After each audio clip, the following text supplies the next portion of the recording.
আজকে আমরা ধারা 68 হতে ধারা 74 পর্যন্ত আলোচনা করবো ইনশাআল্লাহ। পরে ধারা 1 হতে 78 ধারা পর্যন্ত রিভাইজ করব। আমরা দেরি করব না, আমরা সরাসরি আলোচনা চলে যাব ভ্রমণের বিষয়। বিসমিল্লাহির রহমানির রহিম। আছি আলহামদুলিল্লাহ, ভালো। রব্বি জিদনি ইলমা, রব্বি জিদনি ইলমা, রব্বি জিদনি ইলমা। বিসমিল্লাহির রহমানির রহিম। ধারা 68, সমন। সমন বলতে কি বোঝায় বা সমন কি, অথবা সমন বলতে আমরা কি বুঝি? ধারা 68, যদি কেউ বুঝতে না পারেন চ্যাট বক্সে লিখবেন বুঝতে পারি নাই, তাহলে আমি আবার পুনরায় বোঝাবো।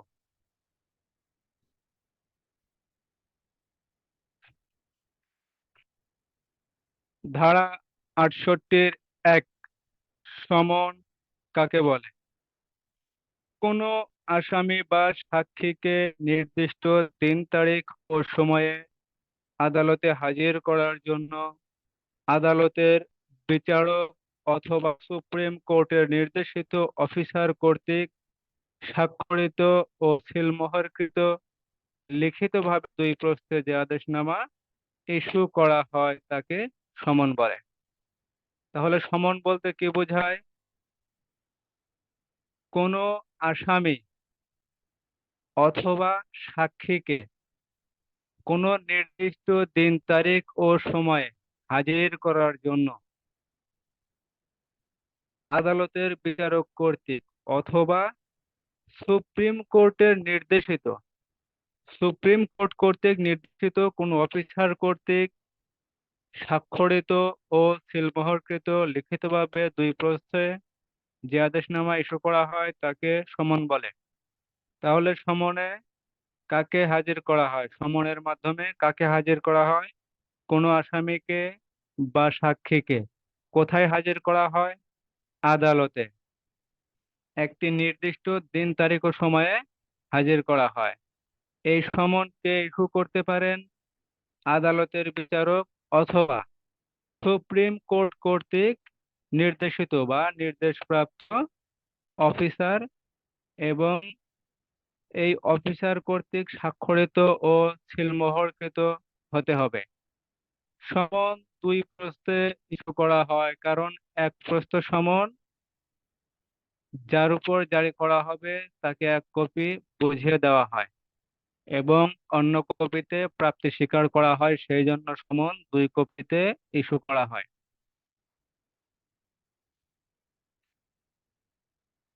সমনের মধ্যে অভিযোগের কথা এবং তার স্থান ও সময় বর্ণনা করা থাকে। অর্থাৎ যে সমন ইস্যু করা হয় সেই সমনের ভিতরে যে অভিযোগ থাকে, অভিযোগের বিষয় এবং অভিযোগের স্থান ও সময় বর্ণনা করা থাকে। সমনের নিচে অবশ্যই বিচারকের স্বাক্ষর এবং সিলমোহর থাকতে হয়। সমন অবশ্যই 2 কপিতে ইস্যু করা হয়। সমন যেমন আসামির উপর জারি করা হয়, তেমনি সমন সাক্ষীর উপরও জারি করা যায়। তাহলে সমন বলতে কি বোঝায় বা সমন কাকে বলে? সমন কে ইস্যু করতে পারেন? সমন কার উপরে ইস্যু করা হয়? সমনের উপরে কি কি বিষয় উল্লেখ থাকে? সমনে বিচারকের সিল ও স্বাক্ষর কোথায় থাকে? এই সকল বিষয়ে সমন ধারা 68-তে বিস্তারিত বর্ণনা করা হয়েছে। ধারা 68-এর 1, সমন। কোন আসামি বা সাক্ষীকে নির্দিষ্ট দিন তারিখ ও সময়ে আদালতে হাজির করার জন্য আদালতের বিচারক অথবা সুপ্রিম কোর্টের নির্দেশিত অফিসার কর্তৃক স্বাক্ষরিত ও সিলমোহরকৃত লিখিতভাবে 2 প্রস্থে যে আদেশনামা ইস্যু করা হয় তাকেই সমন বলে। ধারা 68-এর 2, সমন কে জারি করতে পারেন? সমন সাধারণত পুলিশ অফিসার দ্বারা জারি করা হয়, কিন্তু আদালতের কোনো অফিসার দ্বারা বা সরকারি কর্মচারী দ্বারাও সমন জারি করা যায়। তাহলে ধারা 68-2, সমন কে জারি করতে পারেন? সমন সাধারণত পুলিশ অফিসার দ্বারা জারি করা হয়, কিন্তু সমন আদালতের কোনো অফিসার দ্বারা অথবা সরকারি অন্য কোনো কর্মচারীর দ্বারাও সমন জারি করা যায়। ধারা 69, সমন জারির পদ্ধতি। সমন কিভাবে জারি করা হয় তার পদ্ধতি। ধারা 69-1, যার উপর সমন জারি করা হবে তাকে সমনের এক কপি প্রদান করলেই সমন জারি হয়েছে বলে গণ্য হবে। অর্থাৎ আদালত থেকে যে ব্যক্তির উপর, যে আসামির উপর অথবা সাক্ষীর উপর সমন জারি করার জন্য নির্দেশপ্রাপ্ত হয়েছে, অফিসার নির্দেশপ্রাপ্ত হয়ে সেই আসামিকে অথবা সাক্ষীকে সমনের এক কপি প্রদান করলেই সমন জারি হয়েছে বলে গণ্য হবে। তবে ধারা 69-1, সমন যার উপর জারি করা হবে তাকে সমনের এক কপি প্রদান করলেই সমন জারি হয়েছে বলে গণ্য হবে। ধারা 69-2, সমন যখন একাধিক ব্যক্তির উপর জারি করা হয় তখন সমনের এক কপি প্রদান করে অপর কপিতে অপর পৃষ্ঠায় প্রত্যেকের স্বাক্ষর নিতে হবে। অর্থাৎ ধারা 69-2, যদি একাধিক ব্যক্তি হয়, একাধিক আসামি হয় অথবা একাধিক সাক্ষী হয়, তাহলে তাদের প্রত্যেকের উপর সমন জারি করার ক্ষেত্রে তাদের প্রত্যেককে এক কপি দিয়ে অপর কপিতে অপর পৃষ্ঠায় সমনের যে কপি থাকবে সেই কপির অপর পৃষ্ঠায় প্রত্যেকের স্বাক্ষর নিয়ে সমন জারি করতে হবে। তাহলে ধারা 69-1, যার উপর সমন জারি করা হবে তাকে এক কপি প্রদান করলেই সমন জারি হয়েছে বলে গণ্য হবে। ধারা 69-2, যদি একাধিক ব্যক্তি হয় সেই ক্ষেত্রে সমন জারির ক্ষেত্রে অবশ্যই তাদেরকে এক কপি প্রদান করব, অপর কপির অপর পৃষ্ঠায় প্রত্যেকের স্বাক্ষর নিতে হবে, স্বাক্ষর নিয়ে সমন জারি করতে হবে। ধারা 69-3, কোনো সমিতিবদ্ধ প্রতিষ্ঠান বা কোম্পানির উপর সমন জারি করতে হলে উক্ত প্রতিষ্ঠানের মালিক, সেক্রেটারি, ম্যানেজার অথবা প্রধান অফিসার বরাবর প্রেরণ করতে হবে। অর্থাৎ সমন যদি কখনো কোনো সমিতি বা প্রতিষ্ঠানের উপর জারি করার প্রয়োজন পড়ে, সেই ক্ষেত্রে ওই সমিতির সেক্রেটারি, সভাপতি যিনি থাকবে অথবা প্রতিষ্ঠানের মালিক, ম্যানেজার অথবা প্রধান অফিস প্রধান অফিসার বরাবর সমনের কপি প্রেরণ করলেই সমন জারি হয়েছে বলে গণ্য হবে। এছাড়া সমন ডাকযোগে রেজিস্ট্রিকৃত পত্র দ্বারা সমনের কপি প্রেরণ করা যায়। অর্থাৎ কোনো সমিতিবদ্ধ প্রতিষ্ঠান বা কোম্পানির উপর সমন জারি করার প্রয়োজন পড়লে ডাকযোগে রেজিস্ট্রিকৃত পত্র দ্বারা সমনের কপি প্রেরণ করা যাবে। ধারা 69-3। ধারা 68-1, সমন কি, সমন কাকে বলে, সমন কে ইস্যু করেন, সমন কয় প্রস্থে ইস্যু করা হয়, সমন কার প্রতি ইস্যু করা হয়। ধারা 69-1, যার উপর সমন জারি করা হবে তাকে এক কপি প্রদান করলে সমন জারি হয়েছে বলে গণ্য হবে। ধারা 69-2, একাধিক ব্যক্তির উপরে যদি সমন জারি করার প্রয়োজন হয় সেক্ষেত্রে তাদেরকে এক কপি প্রদান করে অপর কপির অপর পৃষ্ঠায় প্রত্যেকের প্রাপ্তি স্বাক্ষর নিতে হবে বা প্রাপ্তি স্বীকার করতে হবে। ধারা 69-3, কোন সমিতিবদ্ধ প্রতিষ্ঠান বা কোম্পানির উপর সমন জারি করার প্রয়োজন পড়লে সেই কোম্পানির বা সমিতির সেক্রেটারি, সভাপতি, মালিক, ম্যানেজার, প্রধান অফিসার বরাবর সমনের কপি প্রেরণ করতে হবে এবং এই সমন কপি ডাকযোগে রেজিস্ট্রিকৃত পত্র দ্বারা প্রেরণ করা যাবে। ধারা 69-3। ধারা 70, সাবালক পুরুষের নিকট সমন জারি। অর্থাৎ সমন যার উপর জারি করতে হবে তাকে যদি পাওয়া না যায় সেক্ষেত্রে তার বাড়ির কোনো সাবালক পুরুষের নিকট সমনের এক কপি প্রদান করে অপর কপিতে অপর পৃষ্ঠায় প্রাপ্তি স্বীকার নিতে হবে। অর্থাৎ যার উপর সমন জারি করতে হবে তাকে যদি পাওয়া না যায় তার বাড়ির অবশ্যই সিনিয়র যারা থাকবেন, মুরব্বী যারা থাকবেন, বাপ চাচারা যারা থাকবেন, বড় ভাই যারা থাকবেন, তাদেরকে সমনের এক কপি প্রদান করা যাবে। অথবা তারা যদি না থাকে বাড়ির কোনো সাবালক পুরুষের নিকট সমনের এক কপি প্রদান করে অপর পৃষ্ঠায় প্রাপ্ত স্বাক্ষর নিতে হবে। এভাবে সমন জারি করতে হবে।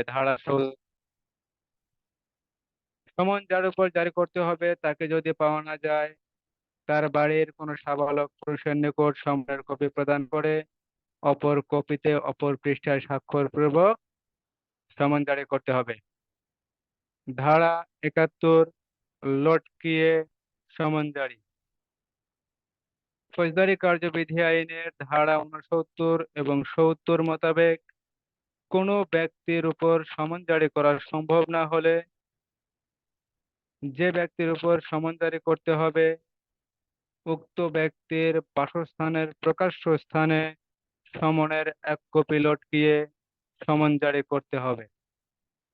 অর্থাৎ ফৌজদারি কার্যবিধি আইনের 69 ধারা মোতাবেক এবং 70 ধারা মোতাবেক যদি সাবালক পুরুষ না পাওয়া যায় সেই ক্ষেত্রে যার উপর সমন জারি করা হবে তিনি সর্বশেষ যেখানে বসবাস করেন সেই বসবাসের ঠিকানায় প্রকাশ্য কোনো স্থানে সমনের এক কপি লটকিয়ে দিয়ে সমন জারি করতে হবে, যেন সে বুঝতে পারে বা তার এলাকার লোকজন বুঝতে পারে অমুকের নামে সমন জারি করা হয়েছে এবং এই বিষয়ে তার কানে যেন সংবাদ পৌঁছাতে পারে। সেজন্য প্রকাশ্য কোনো স্থানে সমনের কপি লটকিয়ে দিতে হবে। ধারা 71, সাধারণত যার উপর সমন জারি করার আদেশ হয় তার হাতে তুলে দিতে পারলেই সর্বোচ্চ ভালো। প্রথমে সে চেষ্টাই করা উচিত। তার হাতে যদি সমন দেওয়া সম্ভব না হয় তাহলে তার পরিবারের বয়স্ক সদস্যদের হাতে দিতে হয়। তাও যদি সম্ভব না হয় তাহলে ধারা 71 অনুযায়ী তার বাড়ি বা ঘরের সামনে প্রকাশ্য কোনো জায়গায় লটকিয়ে দিয়ে সমন জারি করা হয়। ধারা 71 বোঝা গেল? চ্যাট বক্সে হ্যাঁ অথবা না।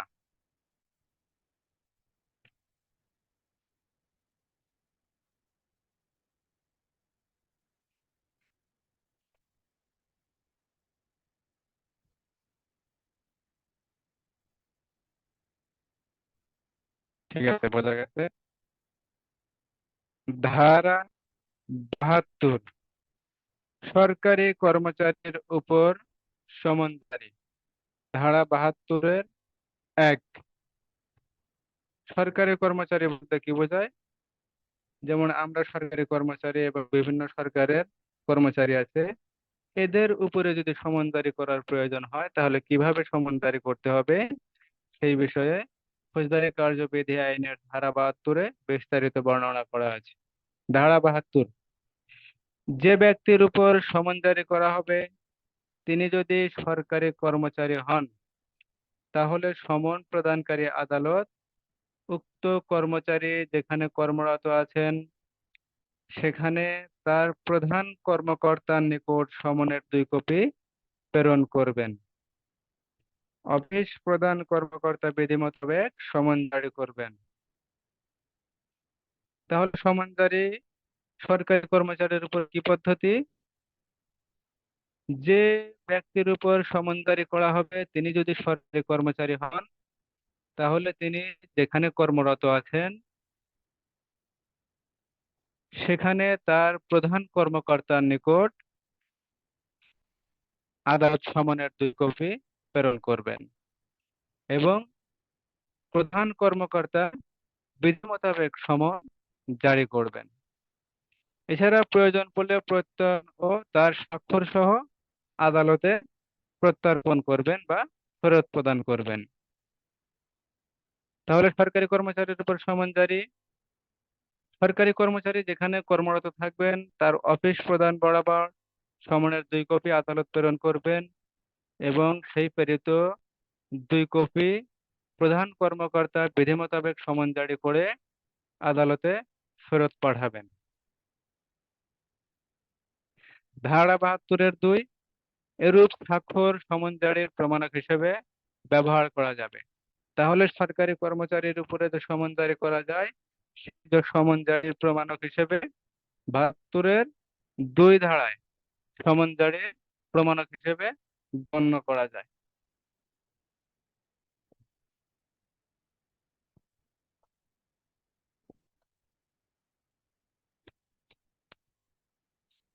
তাহলে সরকারি কর্মচারীর উপর সমন জারির পদ্ধতি হলো, সরকারি কর্মচারী যেখানে কর্মরত থাকবেন সেখানে তার ঊর্ধ্বতন কর্মকর্তার নিকট আদালত হতে 2 কপি সমন প্রেরণ করতে হবে। তার ঊর্ধ্বতন কর্মকর্তা বিধি মোতাবেক সমনের 2 কপি, 1 কপি জারি করবেন এবং অপর কপিতে প্রাপ্তি স্বীকার করে আদালতে প্রত্যর্পণ করবেন অথবা ফেরত দেবেন। এবং এই যে স্বাক্ষর গ্রহণ করা হয়েছে, এই স্বাক্ষর সমন জারির প্রমাণক হিসেবে ব্যবহার করা যাবে। ধারা 72-2। ধারা 73, স্থানীয় সীমার বাহিরে সমন জারি। এতক্ষণ আমরা সমন জারি করলাম একজন ব্যক্তির উপর, 2জন ব্যক্তির উপর, কোম্পানির উপর। যদি কোনো ব্যক্তিকে পাওয়া না যায় তাহলে সাবালক কোনো পুরুষের নিকট, কোনো সাবালক পুরুষও যদি পাওয়া না যায় সেক্ষেত্রে লটকিয়ে সমন জারি। ধারা 72-এ সরকারি কর্মচারীর উপর সমন জারি এবং সমন জারির প্রমাণক। ধারা 73, স্থানীয় সীমার বাইরে সমন জারি। আদালত কর্তৃক প্রদত্ত সমন যার উপর জারি করা হবে তিনি যদি স্থানীয় সীমার বাইরে থাকেন, তাহলে তিনি যে ম্যাজিস্ট্রেটের এখতিয়ারাধীন এলাকায় থাকেন উক্ত ম্যাজিস্ট্রেটের নিকট সমনের 2 কপি প্রেরণ করলেই সমন জারি হয়েছে বলে গণ্য হবে। আমরা বলতে পারি মানিকগঞ্জের ম্যাজিস্ট্রেট যদি মুন্সিগঞ্জবাসী কোনো ব্যক্তির উপর সমন জারি করতে চান, তাহলে তিনি মুন্সিগঞ্জের ম্যাজিস্ট্রেটের কাছে জারির জন্য সমন পাঠাবেন। এখানে বোঝা যায় যার উপর সমন জারি করা হবে তিনি যদি অন্য কোনো এলাকায় বসবাস করেন, তাহলে সেখানে এখতিয়ারাধীন ম্যাজিস্ট্রেটের নিকট সমনের 2 কপি প্রেরণ করলেই সমন জারি হয়েছে বলে গণ্য হবে। আমরা বলতে পারি পাবনা জেলায় কোনো আদালত হতে সমন জারির প্রয়োজন পড়লে এবং সমন জারির ওই ব্যক্তি যদি সিরাজগঞ্জের কোথাও বসবাস করেন, তাহলে সিরাজগঞ্জের আদালত বরাবর সমনের 2 কপি প্রেরণ করলেই সমন জারি হয়েছে বলে গণ্য হবে। স্থানীয় সীমার বাইরে সমন জারির এটাই পদ্ধতি।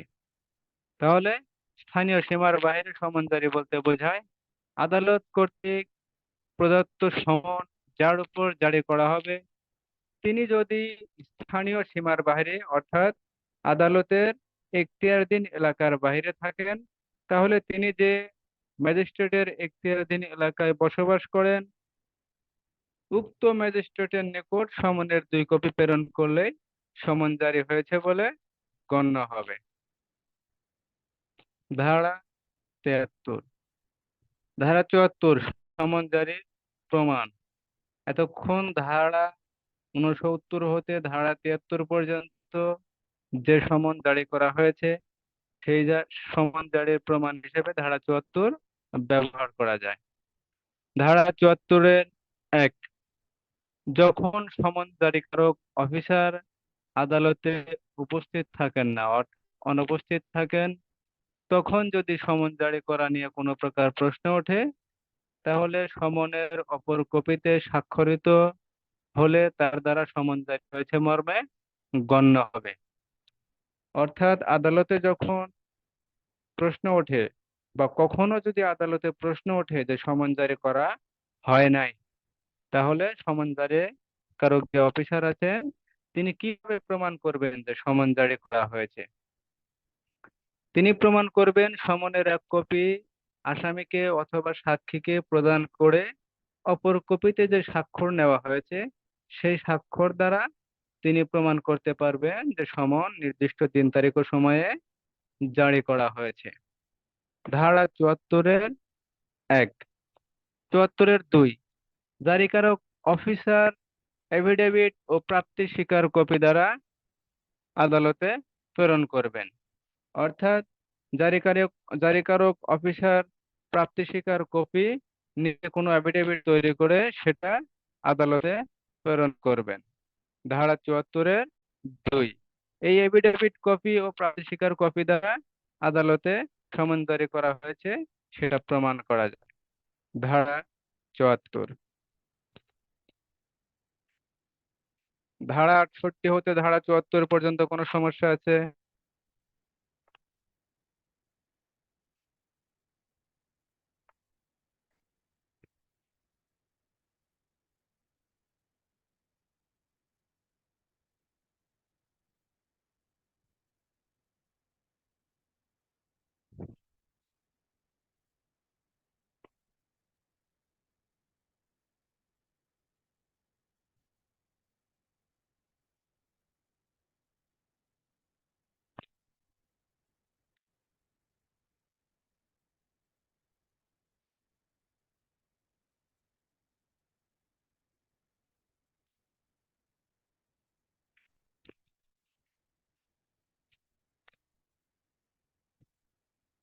তাহলে সমনের মধ্যে কি কি বিষয় বর্ণনা করা হয়ে থাকে? সমনের মধ্যে অভিযোগের কথা, তার স্থান ও সময় বর্ণনা থাকে। সমনের কোন জায়গায় বিচারকের স্বাক্ষর ও সিল থাকবে বলতে পারবেন?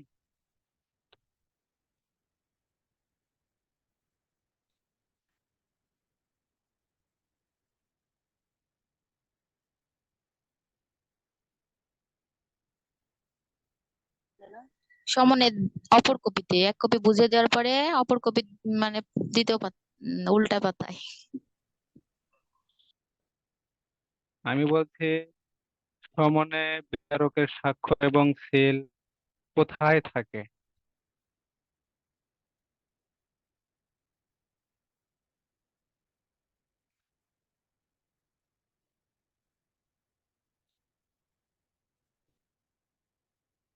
প্রথম কপির ওপরে ডান পাশের দিকে। সমনের নিচে বিচারকের স্বাক্ষর এবং সিল থাকে। সমন কার কার উপর জারি করা যায়? পুলিশ অফিসার, সরকারি কর্মচারী আর আদালতের কর্মচারী। 3 শ্রেণীর ব্যক্তির উপর সমন জারি করে। পুলিশ অফিসার, যে কোনো পুলিশ অফিসার, পুলিশ কর্মকর্তা, সরকারি কর্মকর্তা, আদালতের যে কোনো অফিসার বা ব্যক্তি। আমি বলছি সমন কার উপরে জারি করা যায়? আহ, সমন হলো ওই যে 69-3 ধারা মোতাবেক সমিতিবদ্ধ কোম্পানি অথবা কোনো প্রতিষ্ঠানের উপর সমন জারি করা যায়। উক্ত প্রতিষ্ঠানের সেক্রেটারি সমন বা স্থানীয়। আসামি অথবা সাক্ষীর উপর জারি করা যায়। ও স্যার, সরি স্যার, আসামি বলতে মামলার বাদী, ফরিয়াদি বা সাক্ষীর উপর সমন জারি করা যায় 68 ধারা মতো।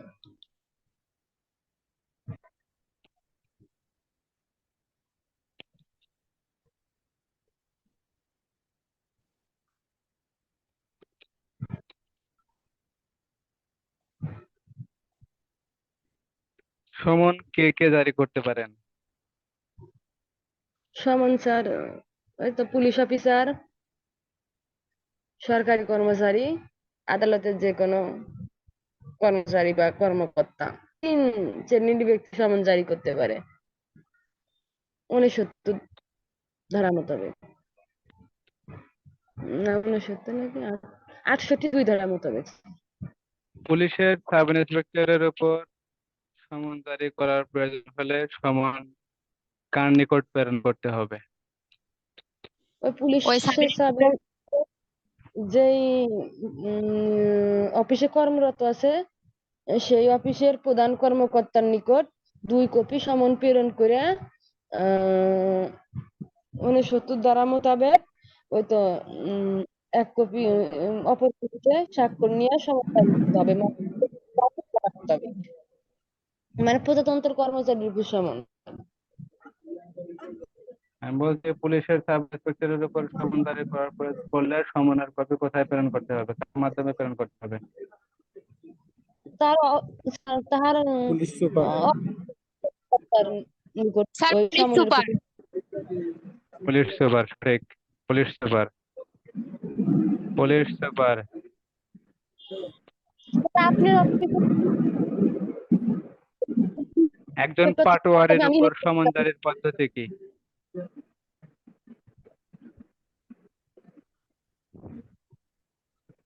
আর এখানে পাটোয়ারির উপর সমন জারি কিভাবে করবেন?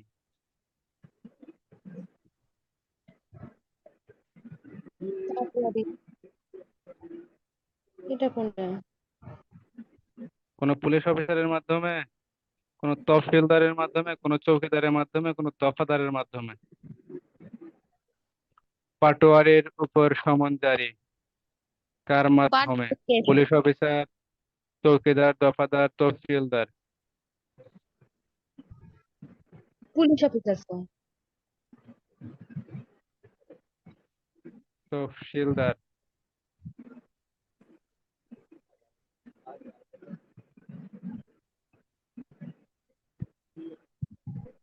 স্যার পাটোয়ারি কে বুঝতে পারিনি। পুলিশ অফিসার।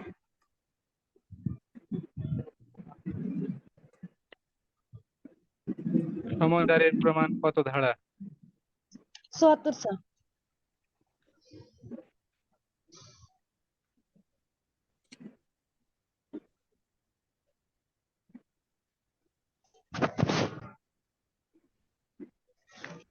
স্যার 69 ধারার 1, 2, 3টা স্যার আরেকবার বললে স্যার ভালো হতো। 69-এর 1, 2, 3। 69-এর 1-এ বলা হয়েছে যার উপর সমন জারি করা হবে তার কাছে সমনের 1 কপি প্রদান করলে সমন জারি হয়েছে বলে গণ্য হবে। ঠিক আছে?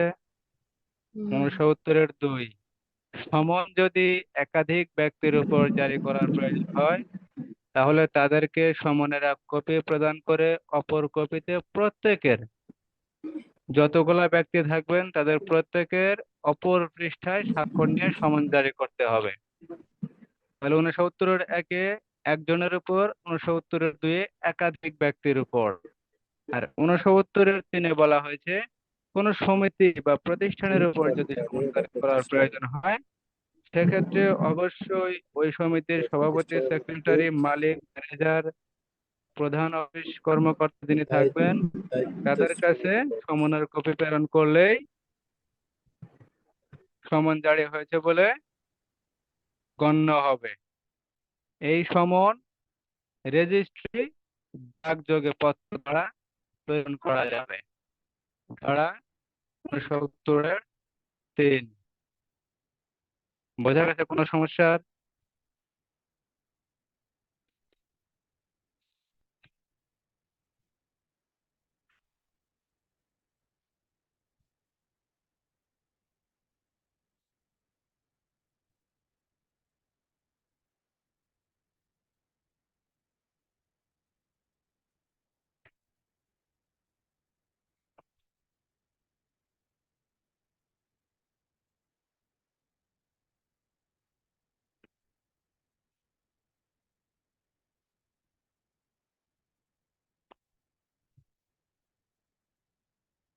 সমন পাওয়ার পর যদি কেউ আদালতে হাজির না হয় তাহলে তিনি দণ্ডবিধির কত ধারায় অপরাধী হবেন?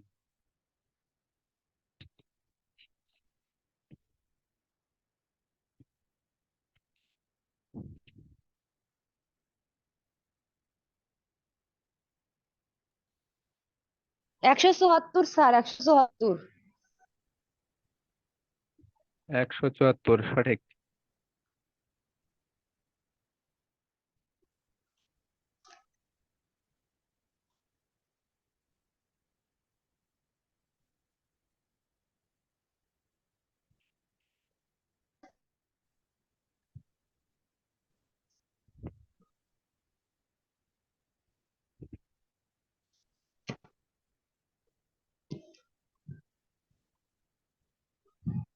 ধারা 68 হতে 74 পর্যন্ত কোনো সমস্যা আছে? না স্যার, কিন্তু স্যার আপনি যে বললেন যে ওই যে কি বলেন সমন কি মামলার আসামির প্রতিও কি সমন জারি করা যায়?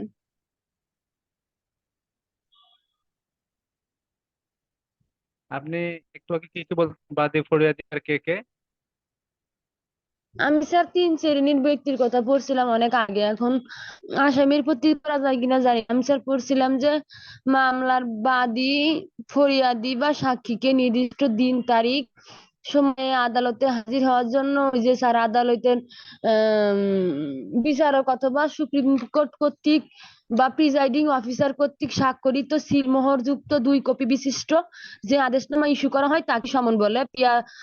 ফৌজদারি কার্যবিধির 68 ধারা পিআর 471 বিধি। স্যার আমি এইভাবে পড়ছিলাম, এখন না স্যার, গত এটা কি বছর পড়ছি। রায়হান স্যারের বই?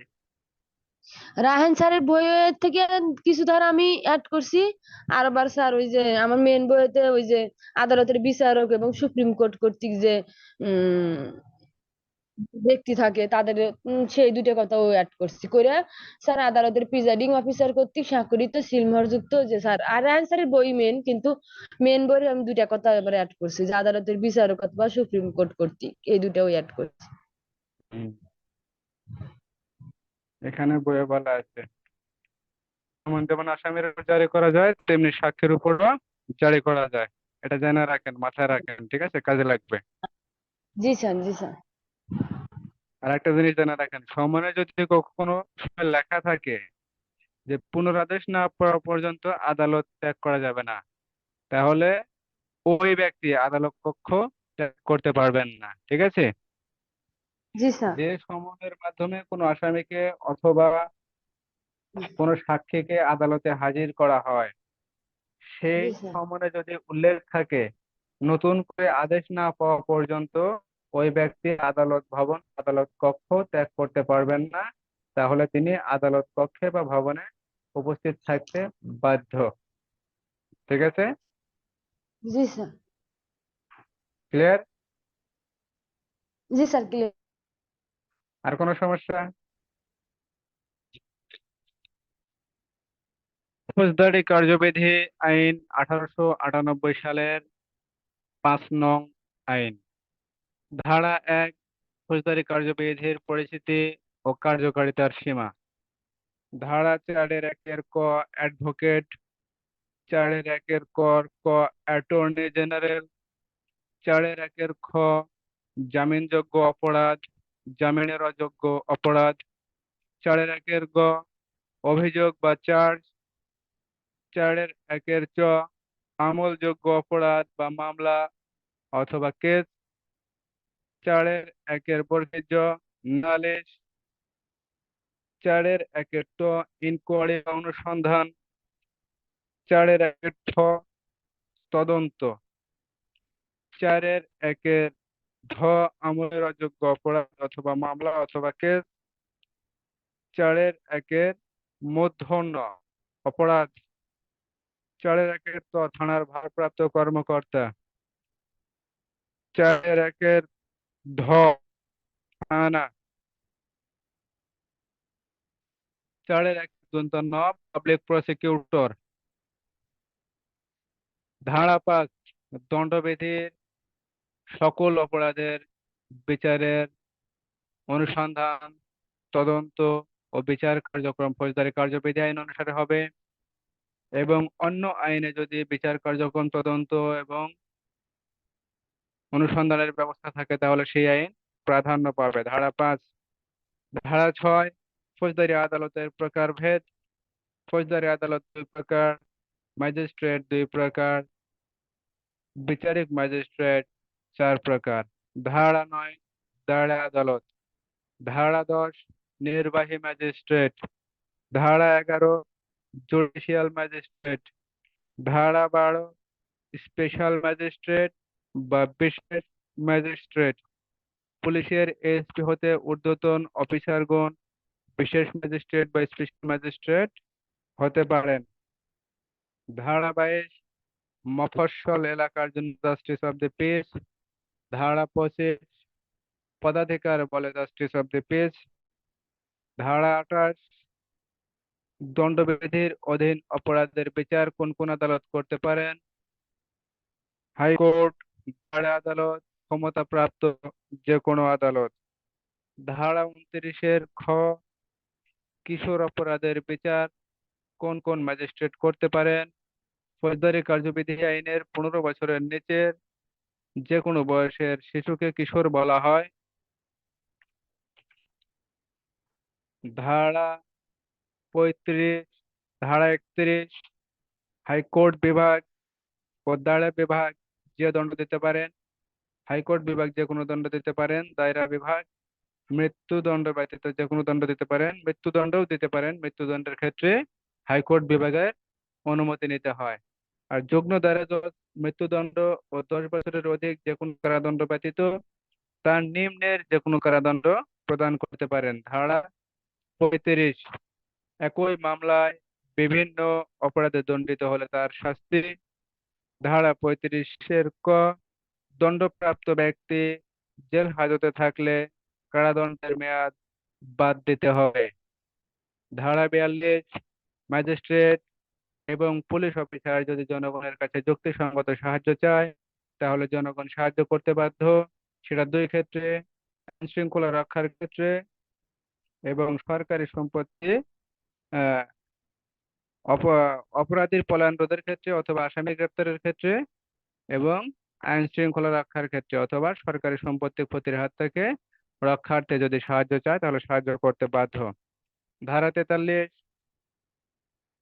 অন্য কোনো ব্যক্তি যদি যে সাধারণ জনগণের সাহায্য চায় সেক্ষেত্রে সাধারণ জনগণ সাহায্য করতে বাধ্য। সেটা কোন ক্ষেত্রে? অবশ্যই পরোয়ানামূলে আসামি গ্রেপ্তারের ক্ষেত্রে যদি কোনো ব্যক্তি সাহায্য চায় তাহলে জনগণ সাহায্য করতে বাধ্য। ধারা 44 জনসাধারণ কিছু অপরাধ সম্পর্কে সংবাদ দেবেন। ধারা 45 কতিপয় ব্যক্তি কতিপয় অপরাধ সম্পর্কে পুলিশ অফিসার অথবা ম্যাজিস্ট্রেটকে সংবাদ দেবেন। ধারা 46 গ্রেপ্তার ও গ্রেপ্তারের পদ্ধতি। ধারা 47 অনুমতি সাপেক্ষে গ্রেপ্তার, অনুমতি সাপেক্ষে প্রবেশ করে গ্রেপ্তার কার্যক্রম সম্পন্ন করতে হবে। ধারা 48 দরজা জানালা ভেঙে প্রবেশ করে গ্রেপ্তার কার্যক্রম। ধারা 49 দরজা জানালা ভেঙে বাহির। ধারা 50 প্রয়োজনের অতিরিক্ত বল প্রয়োগ করা যাবে না। ধারা 51 আটক ব্যক্তির দেহ তল্লাশি। ধারা 52 মহিলার দেহ তল্লাশি। ধারা 53 দেহ তল্লাশি করার পর যদি আগ্নেয়াস্ত্র পাওয়া যায় তাহলে তা হেফাজতে নিতে হবে অথবা আটক করতে হবে। ধারা 54 যখন পুলিশ অফিসার বিনা পরোয়ানায় গ্রেপ্তার করতে পারেন। ধারা 55 থানার অফিসার ইনচার্জ কর্তৃক তার এলাকায় বিনা পরোয়ানায় তিনি যে সকল ব্যক্তিকে গ্রেপ্তার করতে পারেন। ধারা 56 থানার ভারপ্রাপ্ত কর্মকর্তা অথবা মামলা তদন্তকারী কর্মকর্তা তার অধস্তন কোনো পুলিশ অফিসারকে গ্রেপ্তারের দায়িত্ব দিতে পারেন। এক্ষেত্রে অবশ্যই থানার অফিসার ইনচার্জ অথবা মামলা তদন্তকারী কর্মকর্তা 4টি বিষয় পালন করবেন। এক, তিনি অধস্তনকে একটি লিখিত আদেশ দিবেন। লিখিত আদেশটি অবশ্যই তার হাতে দেবেন। যাকে গ্রেপ্তার করা হবে তার পূর্ণ বিবরণ থাকবে। কি অপরাধের জন্য বা কি কারণে গ্রেপ্তার করা হবে তা আদেশের মধ্যে থাকতে হবে। ধারা 57 পুলিশের সামনে যদি কেউ আমলের অযোগ্য অপরাধ করে অথবা অভিযোগে অভিযুক্ত হয় তাহলে পুলিশ অফিসার তার নাম ঠিকানা জানার জন্য গ্রেপ্তার করতে পারেন। ধারা 57। ধারা 58 অপরাধীকে সারা বাংলাদেশে অনুসরণ করা যাবে। ধারা 59 জনসাধারণ কর্তৃক আমলযোগ্য অপরাধী বা অভিযুক্ত ব্যক্তিকে অথবা সরকার ঘোষিত অপরাধীকে গ্রেপ্তার করতে পারেন। 60, বিনা পরোয়ানায় যদি কোনো আসামিকে যদি কোনো ব্যক্তিকে গ্রেপ্তার করা হয় বা অপরাধীকে গ্রেপ্তার করা হয়, তাহলে গ্রেপ্তারকারী পুলিশ অফিসার অতি দ্রুত থানার অফিসার ইনচার্জ অথবা ম্যাজিস্ট্রেটের নিকট তাকে হাজির করবেন। ধারা 60, ধারা 61, আসামিকে অনতিবিলম্বে আদালতে হাজির করতে হবে। 61, 81, অর্থাৎ আসামিকে গ্রেপ্তার করার পর 24 ঘন্টার ভিতরে আদালতে হাজির করতে হবে। ধারা 62, থানার ভারপ্রাপ্ত কর্মকর্তা কর্তৃক রিপোর্ট প্রদান। জেলা পর্যায়ের থানা হলে অবশ্যই চিফ জুডিশিয়াল ম্যাজিস্ট্রেট, এবং মহানগর এলাকার যদি থানা হয় তাহলে থানার ভারপ্রাপ্ত কর্মকর্তা চিফ মেট্রোপলিটন ম্যাজিস্ট্রেটের কাছে তার থানা এলাকায় বিনা পরোয়ানায় গ্রেপ্তার সম্পর্কিত এবং যাদেরকে জামিন প্রদান করা হয়েছে এই বিষয়ে একটা রিপোর্ট প্রদান করবেন। ধারা 63, জামিন, মুচলেকা বা বিশেষ আদেশ ব্যতীত কোনো অপরাধীকে বা আসামিকে জামিন দেওয়া যাবে না বা ছেড়ে দেওয়া যাবে না।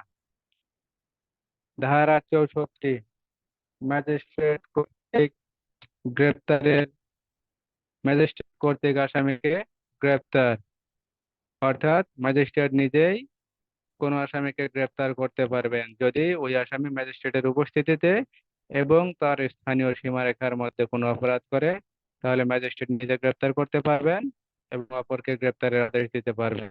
ধারা 65, ম্যাজিস্ট্রেট কর্তৃক গ্রেপ্তারের আদেশ প্রদান। ম্যাজিস্ট্রেট যে আসামিকে গ্রেপ্তার করতে পারেন সেই আসামিকে গ্রেপ্তারের জন্য অপরকে তিনি আদেশও দিতে পারেন। এক্ষেত্রে ম্যাজিস্ট্রেট যে অপরাধের বিচার করতে পারেন সেই অপরাধীকে তিনি গ্রেপ্তারের জন্য ওয়ারেন্ট জারি করতে পারেন, এরূপ আসামিকে গ্রেপ্তারের আদেশ দিতে পারেন। ধারা 66, আইনসঙ্গত হেফাজত হতে পলায়ন করলে তাকে পুনরায় গ্রেপ্তার করা যাবে। ধারা 67, আইনসঙ্গত হেফাজত হতে পলায়নকৃত আসামিকে পুনরায় গ্রেপ্তারের পদ্ধতি, অর্থাৎ ফৌজদারি কার্যবিধি আইনের 47, 48, 49 ধারা অনুসরণ করে আসামিকে পুনরায় গ্রেপ্তার করা যাবে। ধারা 68, সমন,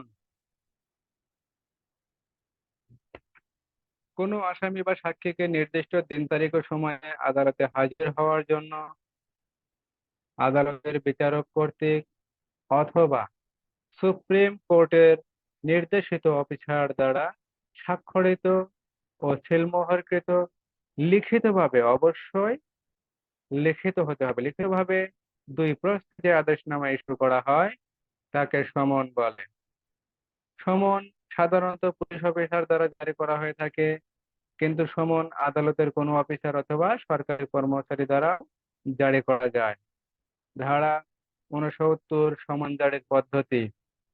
ধারা 69-এর 1, যার উপর সমন জারি করা হবে তাকে সমনের 1 কপি প্রদান করলেই সমন জারি হয়েছে বলে গণ্য হবে।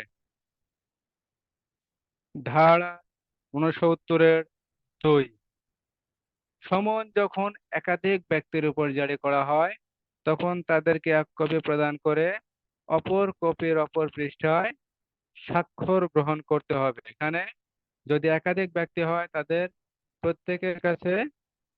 প্রত্যেককে একটা কপি দিয়ে অপর যে একটা কপি থাকবে সেই কপিতে অপর পৃষ্ঠায় প্রত্যেক ব্যক্তির স্বাক্ষর নিয়ে সমন জারি করতে হবে। ধারা 69-এর 3, কোনো সমিতিবদ্ধ প্রতিষ্ঠান বা কোনো কোম্পানির উপর যদি সমন জারি করার প্রয়োজন হয় তাহলে সেই সমিতিবদ্ধ প্রতিষ্ঠানের মালিক, ম্যানেজার অথবা কোম্পানির মালিক, সেক্রেটারি, ম্যানেজার অথবা প্রধান অফিসার বরাবর প্রেরণ করতে হবে। এখানে ডাকযোগে রেজিস্ট্রিকৃত পত্র দ্বারা সমনের কপি প্রেরণ করা যায়। ধারা 69-এর 3, ধারা 70, সাবালক পুরুষের নিকট সমনের কপি প্রদান করে সমন জারি করা যায়। সমন যার উপর জারি করতে হবে তাকে যদি পাওয়া না যায় তাহলে তার বাড়ির কোনো সাবালক পুরুষের নিকট সমনের 1 কপি প্রদান করে অপর কপিতে প্রাপ্তি স্বীকার করে সমন জারি করা যায়। ধারা ৭১, লটকিয়ে সমন জারি। ফৌজদারি কার্যবিধি আইনের ৬৯ এবং ৭০ ধারা মোতাবেক যদি সমন জারি করা না যায়, তাহলে যার উপর সমন জারি করা হবে তিনি যেখানে বসবাস করেন তার সর্বশেষ বসবাসের ঠিকানায় প্রকাশ্য কোনো স্থানে সমনের এক কপি লটকিয়ে দিয়ে সমন জারি করা যায়। ধারা ৭২, সরকারি কর্মচারীর উপর সমন জারি। সরকারি কর্মচারীর উপর সমন জারির ক্ষেত্রে সরকারি কর্মচারী যেখানে কর্মরত আছেন সেখানে তার অফিস প্রধান বরাবর সমনের কপি প্রেরণ করবেন এবং সমনের কপি অফিস প্রধান কর্মকর্তা বিধিবদ্ধ নিয়ম অনুযায়ী জারি করবেন। এখানে জারি করার ক্ষেত্রে অবশ্যই যার উপর জারি করবেন তার নিকট থেকে অপর কপিত অপর পৃষ্ঠায় প্রাপ্তি স্বীকার গ্রহণ করবেন এবং এই প্রাপ্তি স্বীকার পত্র আদালতে প্রত্যর্পণ করবেন। এরূপ স্বাক্ষর সমন জারির প্রমাণক হিসেবে ব্যবহার করা যায়। তাহলে সরকারি কর্মচারীর উপর সমন জারির প্রমাণক ধারা ৭২-২। ধারা ৭৩, স্থানীয় সীমার বাইরে সমন জারি। অর্থাৎ আদালত কর্তৃক যার উপর সমন জারি করা হবে তিনি যদি এখতিয়ারধীন সীমানার বাইরে থাকেন তাহলে তিনি যে ম্যাজিস্ট্রেটের অধীনে থাকবেন সেই ম্যাজিস্ট্রেটের নিকট সমনের ২ কপি প্রেরণ করলেই সমন জারি হয়েছে বলে গণ্য হবে। অর্থাৎ পাবনা জেলার কোনো আদালত হতে যদি সমন জারি করা হয়, যার উপর জারি করা হবে তিনি যদি সিরাজগঞ্জ জেলায় থাকেন তাহলে সেই জেলার ম্যাজিস্ট্রেট বরাবর সমনের ২ কপি প্রেরণ করলেই সমন জারি হয়েছে বলে গণ্য হবে। ধারা ৭৩, স্থানীয় সীমার বাহিরে সমন জারি। ধারা ৭৪, সমন জারির প্রমাণ। অর্থাৎ আদালতে যদি কোনো সময় প্রশ্ন ওঠে, আসামি যদি প্রশ্ন করেন অথবা সাক্ষী যদি প্রশ্ন করেন যে আমরা সমন পাই নাই বা আমাদের কাছে সমন জারি করা হয় নাই, এমন যদি কোনো প্রশ্ন ওঠে তাহলে সমন জারিকারক অফিসার এক কপি সমন প্রদান করে অপর কপিতে যে প্রাপ্তি স্বীকার গ্রহণ করেছেন সেই প্রাপ্তি স্বীকার কপি দ্বারা সমন জারি করা হয়েছে মর্মে তিনি গণ্য করতে পারবেন এবং এই সমন জারির কপি তিনি অবশ্যই আদালতে এফিডেভিট ও প্রাপ্তি স্বীকার কপি সংযুক্ত করে আদালতে প্রেরণ করবেন বা প্রত্যর্পণ করবেন। ধারা ৭৪, সমন জারির প্রমাণ।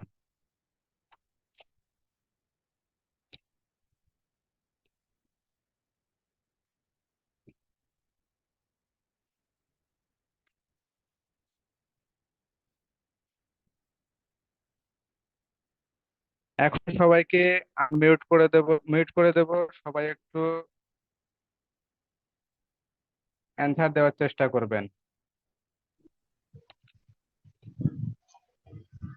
ফৌজদারি কার্যবিধি আইন কত সালের কত নং আইন?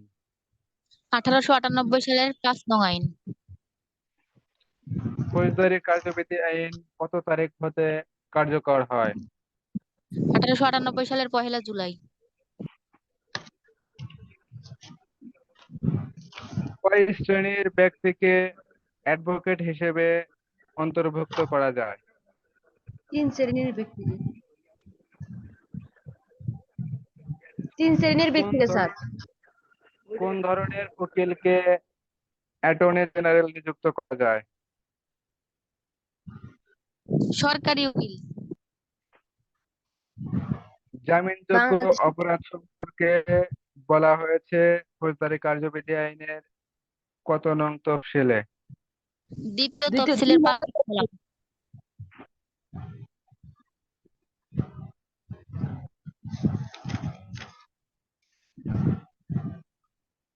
দেওয়ানি আদালতে নালিশকে কি বলা হয়?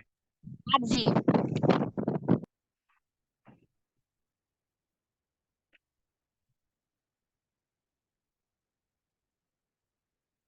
বিচার এবং তদন্ত কি একই বিষয়?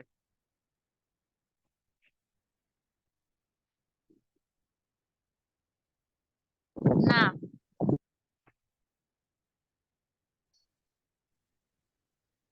তদন্ত কখন থেমে যায়?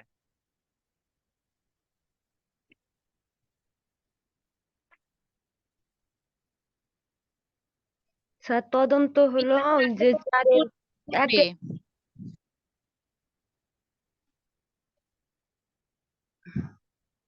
যখন একজনের বলার শেষ হবে তারপর আর একজন বলার চেষ্টা করবেন। একজনকে বলার সুযোগ দিন, ঠিক যদি না হয় পরে আর একজন বলবেন, তাও যদি ঠিক না হয় আমি ঠিক বলার চেষ্টা করব। তদন্ত কার্যক্রম কখন থেমে যায়? বিচার কার্যক্রম শুরুর পূর্বে।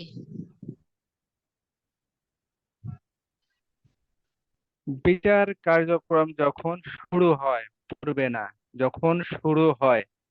বিচার কার্যক্রম যখন শুরু হয় তখন তদন্তর যে কার্যক্রম থাকে সেটা থেমে যায়।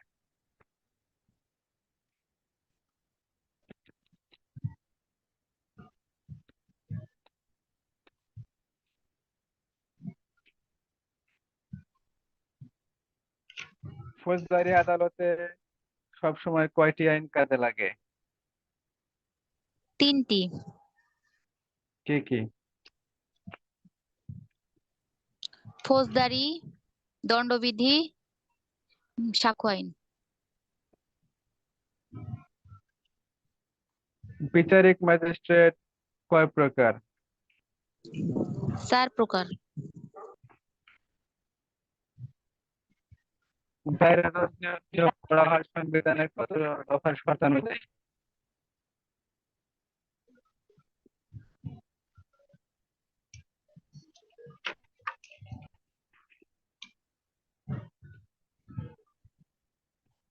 133 দফার শর্ত অনুযায়ী।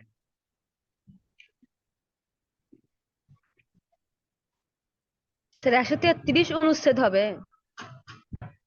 দফা। ও, আচ্ছা 133 দফার শর্ত অনুযায়ী।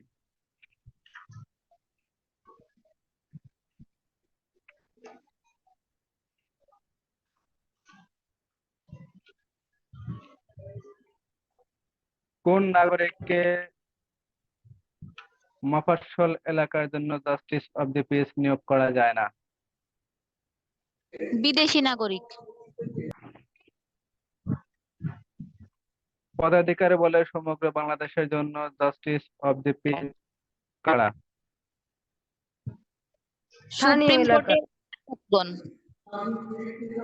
হুম। সুপ্রিম কোর্টের বিচারপতিগণ সমগ্র এলাকার জন্য পদাধিকার বলে জাস্টিস অব দি পিস।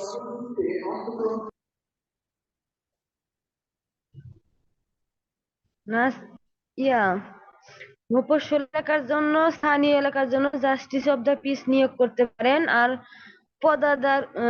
পদাধিকার বলে হলে সুপ্রিম কোর্টের বিচারপতিগণ সমগ্র বাংলাদেশের জন্য জাস্টিস অব দ্য পিস নিয়োগ করতে পারেন। দায়রা জজ আর মুখ্য বিচারিক ম্যাজিস্ট্রেট। আর মেট্রোপলিটন এলাকায় হলে মেট্রোপলিটন ম্যাজিস্ট্রেট। দণ্ডবিধি অনুযায়ী দণ্ড কত প্রকার? 5 প্রকার স্যার। 53 ধারা। দণ্ডবিধি অনুযায়ী দণ্ড 6 প্রকার।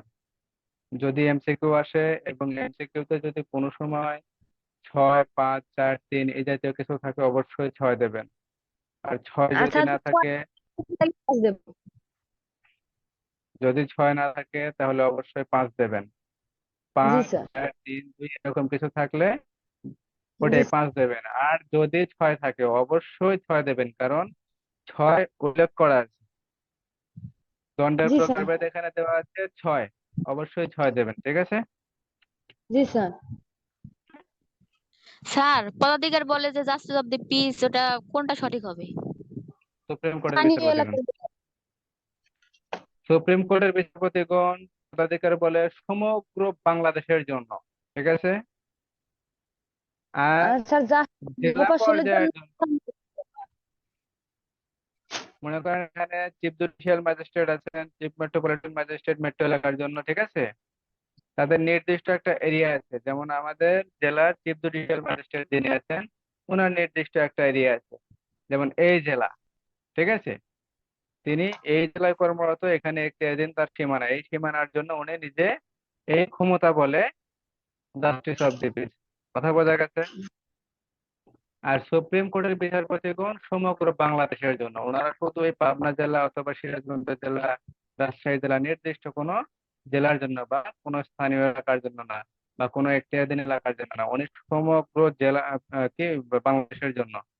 জাস্টিস অফ দি পিস, পদাধিকার বলে জাস্টিস অফ দি পিস। বোঝা স্যার গেছে? 35-এর খটা একটু স্যার একটু বুঝিয়ে বলেন স্যার।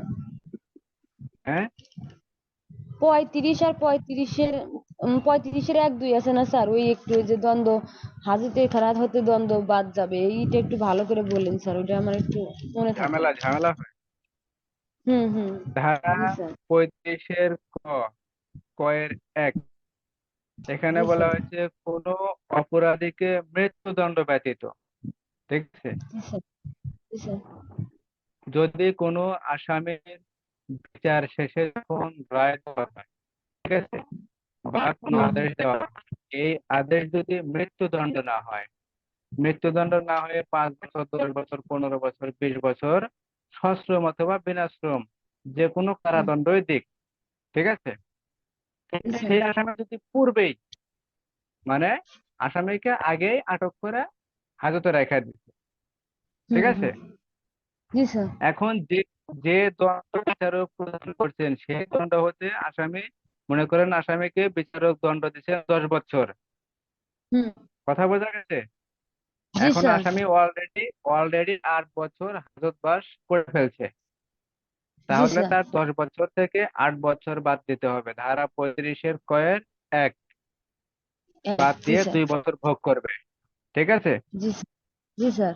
আর দ্বিতীয়টাতে বলা হয়েছে আসামিকে রায় দিছে 10 বছরের, কিন্তু আসামি অলরেডি 13 বছর ভোগ করে ফেলাইছে, হুম। কথা বুঝতে পারছেন?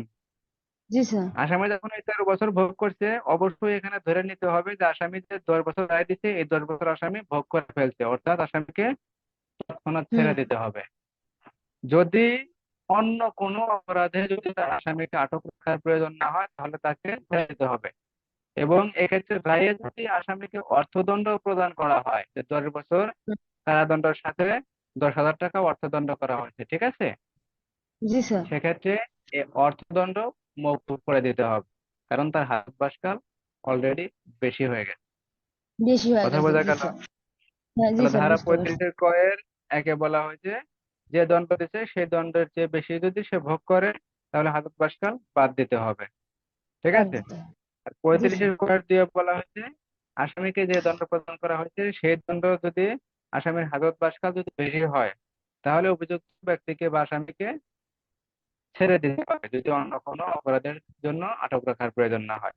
এবং সেক্ষেত্রে যদি আসামিকে অর্থদণ্ড প্রদান করা হয়, তাহলে অর্থদণ্ড যদি দণ্ডনীয় করা হয়, সে অর্থদণ্ড মওকুফ করে দিতে হবে, ধারা 35-এর কয়ের 2। আর কোনো সমস্যা? না স্যার। ক্লিয়ার? জি স্যার, ক্লিয়ার ক্লিয়ার। ঠিক আছে।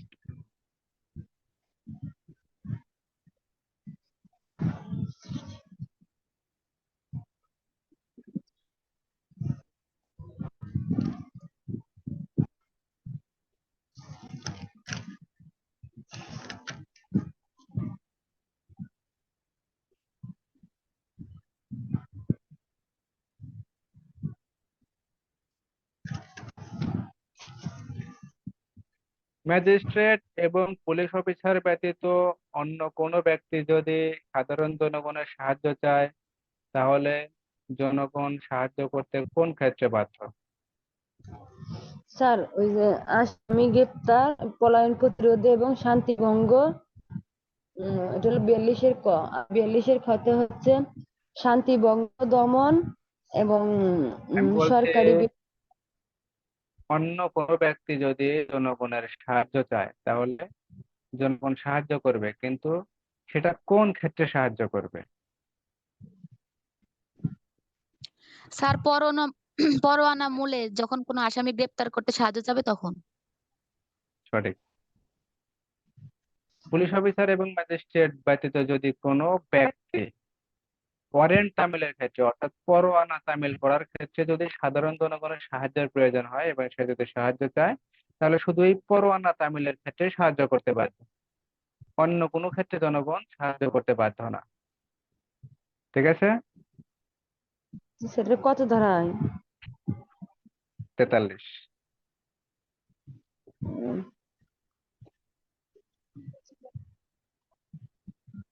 হুম।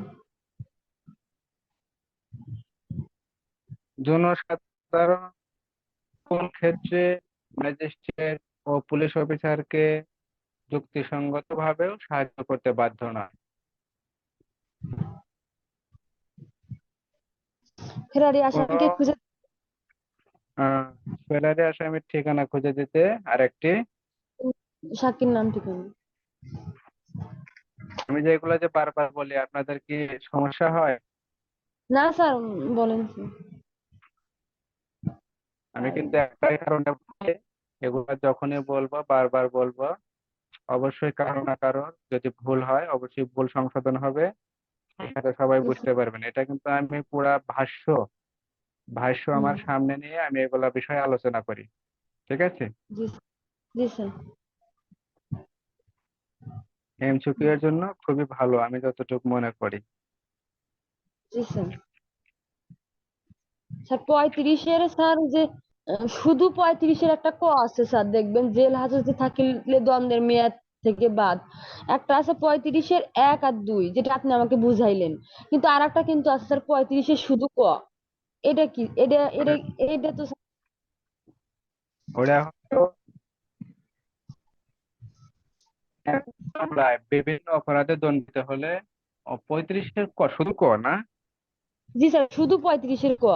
এখানে বলছে স্যার যে জেল হাজতে থাকিলে দণ্ডের মেয়াদ থেকে বাদ।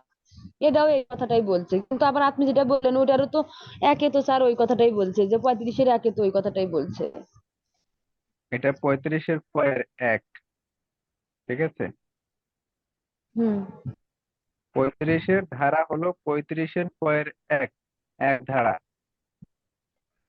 আর যেটা 35 আর একটা আছে হুম, 35, একই জি মামলায় স্যার, বিভিন্ন অপরাধে দণ্ডিত হইলে যেই শাস্তি দেওয়া যায়, ঠিক জি আছে? স্যার, জি স্যার। এটা হলো এই 35। ধারাটা ইম্পর্টেন্ট। হ্যাঁ, স্যার এই ধারাটা একটু ইম্পর্টেন্ট, এই জন্য একটু জানতে চাচ্ছিলাম ভালো করে।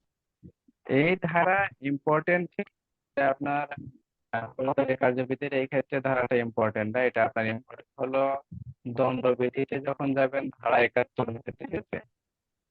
ধারা 71 যখন যাবেন 35 ধারার বিষয় বিস্তারিত ওইদিকে বর্ণনা করা আছে, তখন ওই ধারার যখন যাব তখন এটা ভালোভাবে বুঝবো, ভালোভাবে বুঝতে পারবেন, ঠিক আছে?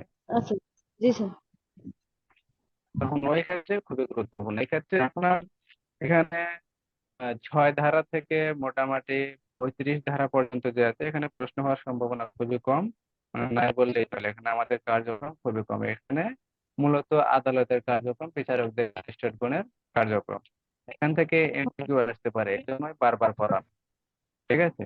জি, জি স্যার। তাছাড়া এমসিকিউ ব্যতীত অন্য কোনো প্রশ্ন আসার সম্ভাবনা খুবই ক্ষীণ।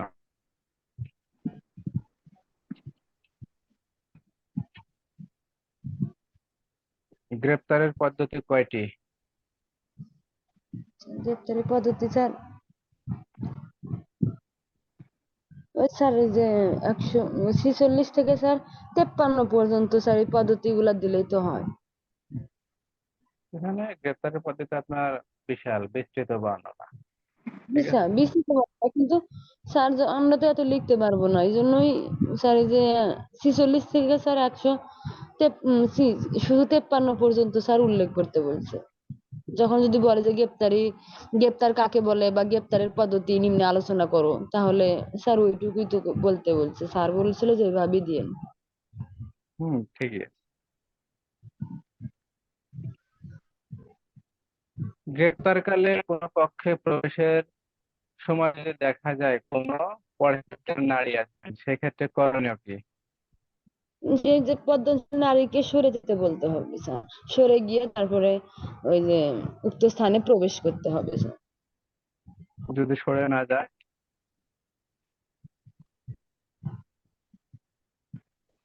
স্যার সরে যদি না যায় তাহলে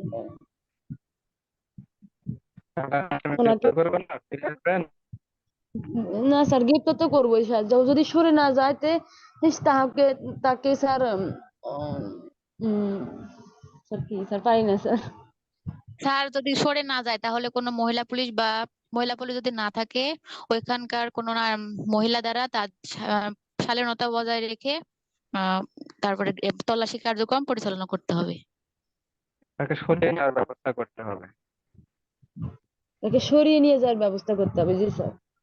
হ্যাঁ, তাকে প্রথমে বাইরে যাওয়ার জন্য বা অন্য কোনো কক্ষে যাওয়ার জন্য অনুরোধ করতে হবে। যদি সে না যায় তাহলে তাকে সরানোর ব্যবস্থা নিতে হবে। ঠিক আছে, সেটা আপনি মহিলা পুলিশ দ্বারা করতে পারেন, অথবা আপনার কক্ষে যদি প্রথমে যদি না সরে তাহলে আপনি অন্য কোনো মহিলা মানুষ দ্বারা তাকে সরানোর ব্যবস্থা করতে পারবেন।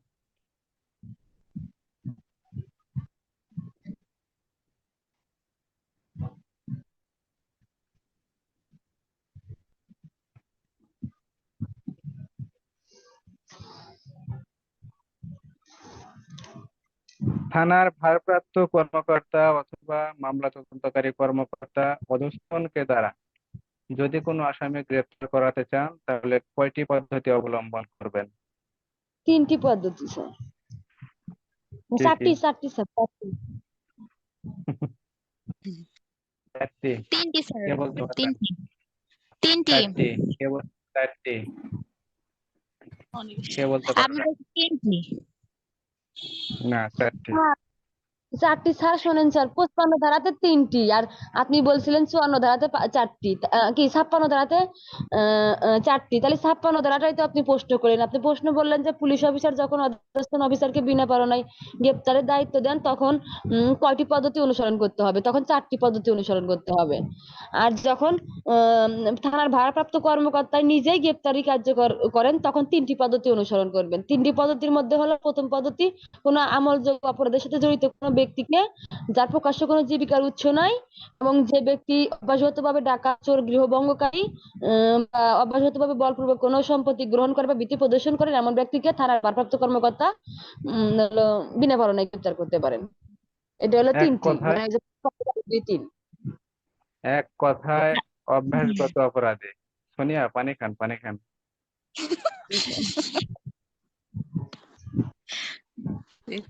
আমি প্রশ্নটা করছি ধারা 56, আপনার ধারাটা আগে বুঝতে হবে।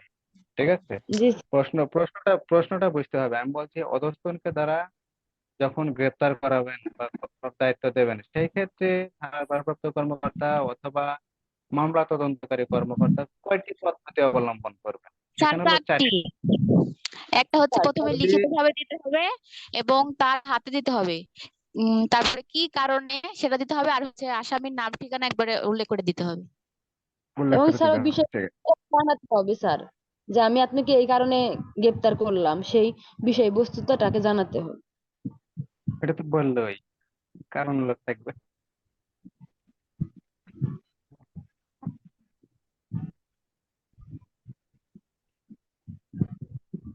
নাম ঠিকানা জানাতে অনিচ্ছুক এরকম যদি কোনো বিদেশি নাগরিকের অপরাধ হয়, অর্থাৎ পুলিশ অফিসারের সামনে যদি আমলের অযোগ্য অপরাধ কোনো বিদেশি নাগরিক করে সেক্ষেত্রে তাকে ছেড়ে দেওয়ার পদ্ধতি কি? কমপক্ষে 2টা কোনো বাংলাদেশি তারা মুসলেখা নিতে হবে। এটা কোথাকার নাগরিক মুচলেকা দেবে? বাংলাদেশিরা বাংলাদেশের না, কয়জন? 2 জন। এক বা? একাধিক স্যার, 57 দ্বারা বলছে। ঠিক আছে, সঠিক।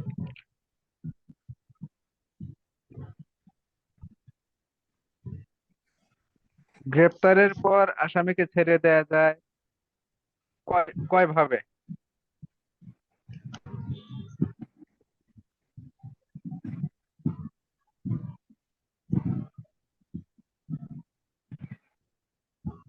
দুইটি ভাবে স্যার। 3 ভাবে। ধারা 63 মুচলেকার মাধ্যমে, যদি জামিনের কোনো আদেশ থাকে অথবা ম্যাজিস্ট্রেটের যদি বিশেষ কোনো আদেশ থাকে সেক্ষেত্রে 3 ভাবে ছেড়ে দেওয়া যায়। মুচলেকা নিয়ে স্যার ম্যাজিস্ট্রেটের বিশেষ আদেশ ব্যতীত জামিন। সবাই ভালো থাকবেন। ক্লাস আবার আগামীকাল ঠিক 10টায় হবে। আমি ভিডিও অবশ্যই ইউটিউব চ্যানেলে দিয়ে দেবো। যদি কেউ সাবস্ক্রাইব করে না থাকেন সাবস্ক্রাইব করবেন, আর পরিচিত যারা আছে তাদেরকে ইনভাইট করবেন, গ্রুপে যুক্ত করবেন, যেন ক্লাস করতে পারে বা বুঝতে পারে, সবার জন্য উপকার হবে। ধন্যবাদ। আসসালামু জি, আলাইকুম। ওয়ালাইকুম আসসালাম।